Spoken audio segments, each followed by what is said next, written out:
ஓரம் நெஞ்சினோரம் சுவையாகும் காவியம்.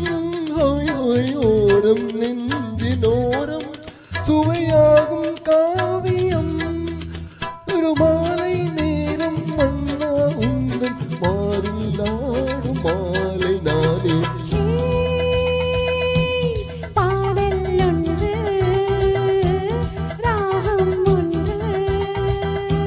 சேரும் போது அந்த கீதம் அதை மீண்டும்